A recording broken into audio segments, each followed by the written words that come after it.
1400 سال کی تاریخ اٹھا کر دیکھ لے، الف سے یا تک آپ کو یہی ملے گا، چاہے ہمارے اسلاف، بزرگ، انبیاء، صحابہ، تابعین، تبع تابعین، بزرگان دین، اولیاء کرام، ان کی زندگی کا ایک ایک سیکنڈ صرف اس لیے ہوتا تھا کہ میرا اللہ راضی ہو جائے۔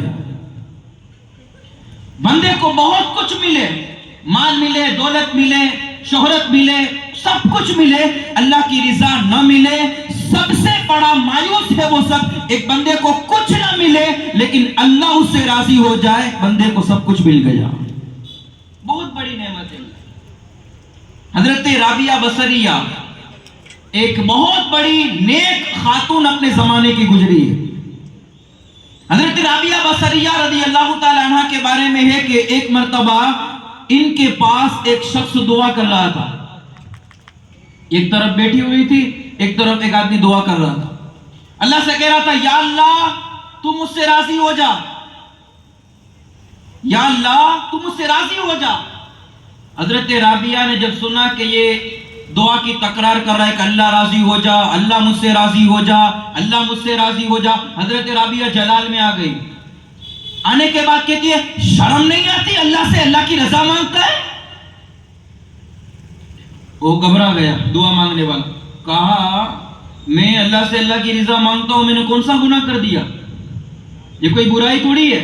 حالانکہ آپ کو میں بتا دوں اللہ سے اللہ کی رضا مانگنا چاہیے، کوئی برائی نہیں ہے، لیکن وہ رابعہ تھی، یہ بعد میں اس کی جو وجہ بتائے گی نا وہ بھی سننا۔ کہتی ہے اللہ سے اللہ کی رضا مانگتا ہے، شرم نہیں آتی؟ تو کہا کہ آپ بتاؤ میں اللہ سے اللہ کی رضا مانگ رہا ہوں تو کیا غلط کر رہا ہوں؟ حضرت رابعہ کہتی ہے تو اللہ سے اللہ کی رضا مانگتا ہے، یہ چاہتا ہے اللہ تجھ سے راضی ہو جائے، میں تجھ سے سوال کرتی ہوں دعا مانگنے سے پہلے بتا تو اللہ سے راضی ہے؟ اللہ سے تو رضا مانگتا ہے، تو اللہ سے راضی ہے؟ بغل میں دوسرے شخص نے پوچھا حضرت رابعہ سے کہ رابعہ یہ بندہ اللہ سے راضی ہو اس کا کیا مطلب؟ اللہ تو راضی ہے بندے سے لیکن بندہ اللہ سے راضی، اس کا کیا مطلب؟ حضرت رابعہ نے کہا اس کا مطلب یہ ہے کہ بندے کو جس طرح نعمتیں ملتی ہیں تو یہ خوش ہوتا ہے، کیا کبھی تکلیف آتی ہے تو خوش ہوتا ہے؟ جس طرح نعمتیں ملنے پر اس کے چہرے پہ شکن نہیں آتی، خوش ہوتا ہے، اس طرح اللہ کی طرف سے اگر تکلیف آئے پھر بھی بندہ اگر خوشی سے اس کا استقبال کرے، اس کا مطلب یہ کہ بندہ اللہ سے راضی ہے۔ اللہ سے راضی ہے، اس سے کوئی انکار نہیں، ہر بندہ اس کا اقرار کرتا ہے۔ کوئی بندہ اپنی زبان سے نہیں کہے گا میں اللہ سے ناراض ہوں، لیکن ہاں اپنے عمل سے بتاتے ہیں ہم، کبھی شکوہ کر کے، کبھی شکایت کر کے، کبھی روزی کی تنگی کی شکایت کر کے، کبھی اولاد کی نافرمانی کی شکایت کر کے، کبھی بیماری کی شکایت، یہ اللہ سے ناراضگی کا شکوہ ہے۔ بندہ اللہ سے راضی ہو جائے یہ بہت بڑی بات ہے۔ حدیث پاک کا مفہوم ہے کہ رسول اللہ صلی اللہ علیہ وسلم نے فرمایا حضرت ابو سعید سے، یا ابا سعید ثلاثۃ قالہن، ثلاثۃ من قالہن من رضی باللہ ربا وبالاسلام دینا وبمحمد نبیا صلی اللہ علیہ وسلم دخل الجنہ۔ ابو سعید رضی اللہ تعالیٰ عنہ سے میرے آقا نے کہا ابو سعید یہ 3 چیزوں کا جو اقرار کر لے اسے مان لے اللہ اسے جنت عطا فرمائے گا۔ حضرت ابو سعید نے کہا یا رسول اللہ یہ 3 چیزیں کیا ہے؟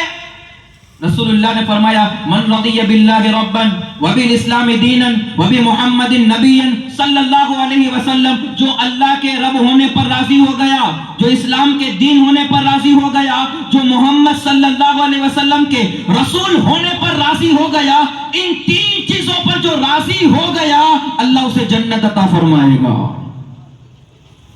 ہمارے بزرگ فرماتے ہیں جو بندہ صبح و شام، حضور علیہ السلام کی حدیث پاک کا مفہوم حضور فرماتے ہیں جو بندہ صبح و شام ان 3 کلمات کو پڑھ لے، رضیت باللہ ربا وبالاسلام دینا وبمحمد نبیا صلی اللہ علیہ وسلم، حضور فرماتے جو صبح و شام اس کو پڑھ لے میں اس کا ہاتھ پکڑ کے جنت میں لے جاؤں گا۔ اسے یاد کر لے، یاد نہ ہو تو ہم سے لے لے، اور پڑھے اسے. اللہ سے راضی ہونا یہ بہت بڑی بات ہے. اللہ کے راضی ہونے کے بہت سارے درجے ہیں. سب سے پہلا درجہ یہ ہے کہ بندہ اگر اللہ سے راضی ہے تو یہ کہے اللہ میرا رب ہے, اور اس پر ڈٹ جائے کہ نہیں میرا رب اللہ ہے. پھر وہ کسی کے آگے نہ جھکے اللہ کے علاوہ, وہ کسی کو اپنا خدا نہ مانے اللہ کے علاوہ.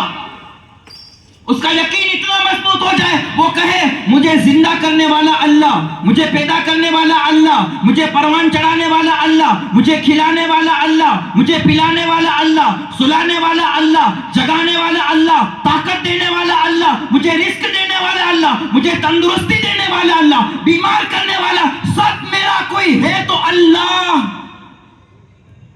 کوئی بندہ اس پر ڈٹ جائے یہ پہلا درجہ ہے رضیت باللہ ربا کا. آج ہم نے اپنی سیاست کو چمکانے کی خاطر اپنے رب سے منہ موڑ کر کہیں اور ہم نے اپنا ماتھا ٹیک دیا ہے.